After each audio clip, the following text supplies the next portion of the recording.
बिस्मिल्लाहिर्रहमानिर्रहीम। मेरे पाकिस्तानियों, कल 11 बजे मैं लिबर्टी चौक से अपनी हकीकी आज़ादी की तहरीक का आगाज़ कर रहा हूँ। मैं चाहता हूँ आप सब इसमें शामिल हों। ये कोई सियासत के लिए कोई तहरीक नहीं है, ये कोई ज़ाती मफादात के लिए नहीं है, कोई गवर्नमेंट गिराने या लाने के लिए नहीं है। ये मुल्क को हकीकी तौर पे आज़ाद करने के लिए। ये जब से पाकिस्तान बना है, जो तहरीक पाकिस्तान थी जिसमें हमने अंग्रेज़ों से आज़ादी ली थी, ये अब उसके बाद हकीकी आज़ादी की तहरीक, उतनी बड़ी तहरीक अब शुरू है। इसका मकसद क्या है?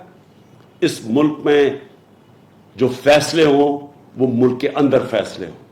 कोई बैरून मुल्क के पुतले हमारे मुल्क के फैसले ना करें। दूसरी चीज़, इंसाफ हो, कानून के सामने सब एक बराबर हो।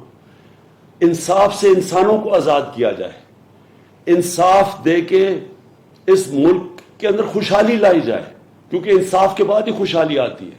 ये छोटा सा तबका जो कब्जा करके बैठा हुआ है, जो हर वक्त चोरी करता है और अपने आप को एनआरओ दे देता है, इनसे आज़ादी के लिए ये तहरीक है।